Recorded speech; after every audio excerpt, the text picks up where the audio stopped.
O direito de crer ou de não crer é garantido pela nossa Constituição.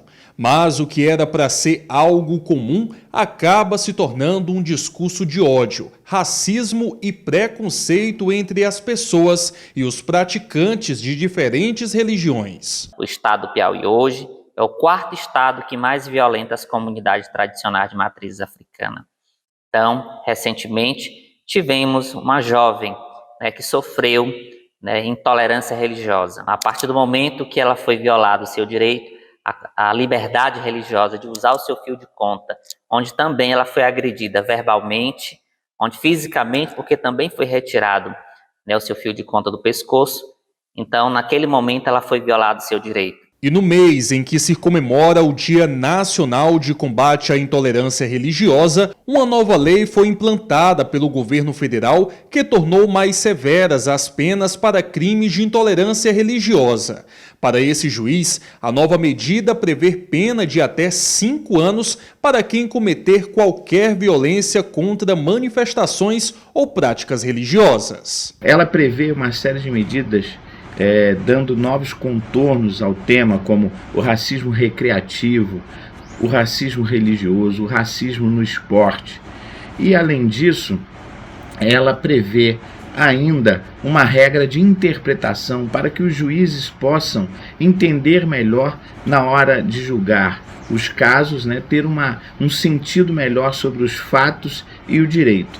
De modo geral, acreditamos que essa lei é extremamente importante para inibir esses fatos tão graves em pleno século XXI, que é o racismo. As religiões de matriz africana são os alvos mais frequentes de intolerância religiosa.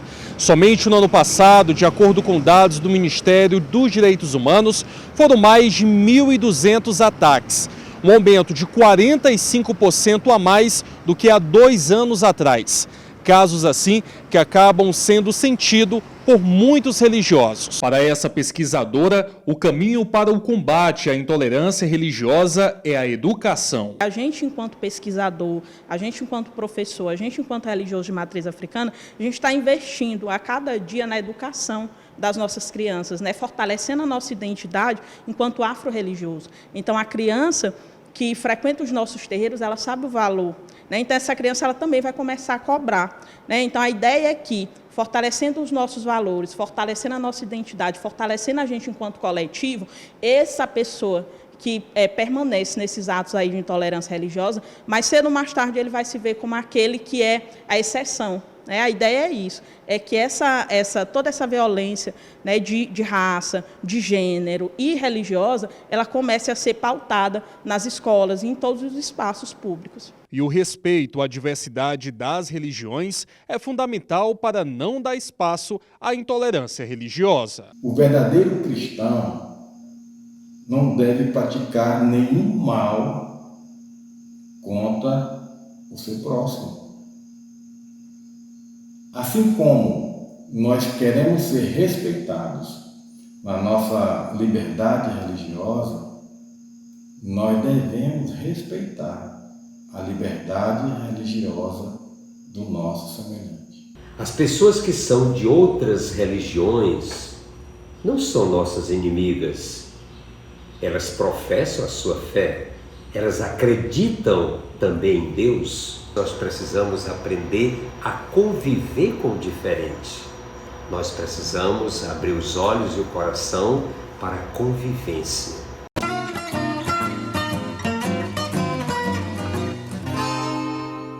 A intolerância religiosa é um crime que precisa ser combatido e também de prevenção. Como é que o Estado age nesse sentido? O que é que nós temos feito ao longo desse tempo? Primeiro, a gente tem buscado fazer um trabalho de conscientização.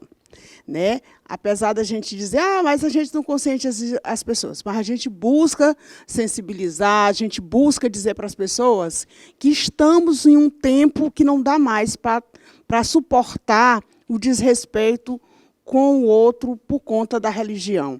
Então, o Estado busca fazer a conscientização das leis que já conquistamos, que é conquistada em coletividade. Nós buscamos também sensibilizar os espaços, né, por exemplo, a OAB, né, a Defensoria Pública, os espaços que trabalham as políticas de ações afirmativas, para que possa também, no seu meio, fazer um trabalho de sensibilização das pessoas que convivem no meio, para esse respeito. A Lei 14.532, que foi sancionada agora pelo presidente Lula, nos traz essa diretriz. Hoje, se você sofre qualquer desrespeito ao direito de exercer sua religião, você pode ir na delegacia, registrar um boletim de ocorrência, ir na Defensoria Pública, buscar um defensor público, a defensora, para te defender, e assim a gente vai buscando cada vez mais exercer o direito de ser cidadão e cidadã e exercer, né, de processar a sua fé como você deseja.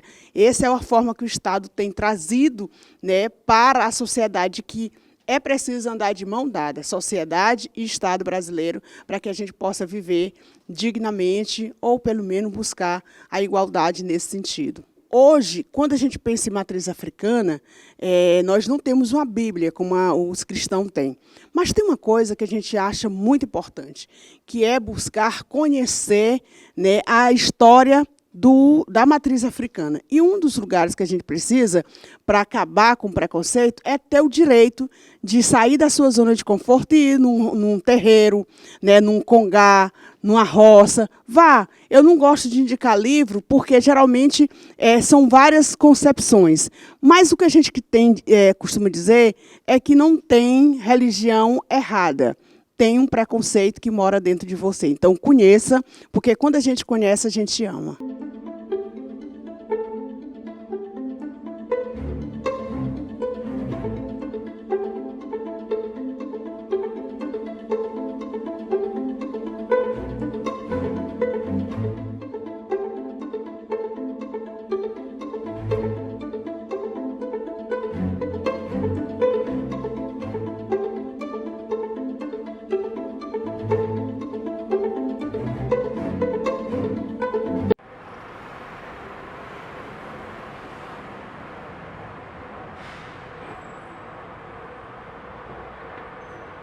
As religiões de matriz africana sempre foram perseguidas no Brasil. Inclusive tiveram seu sagrado sequestrado. É muito absurdo que em pleno século XXI a gente esteja vendo de novo uma onda de intolerância religiosa, que muito se assemelha à época do Brasil colonial, onde qualquer religião preta era considerada crime. O que vejo é um movimento de racismo religioso e não apenas intolerância religiosa. Essa estrutura racializada do nosso país é difícil de mudar. Foi nessa luta que a população negra enxergou na fé e na ancestralidade a sua ferramenta de resistência.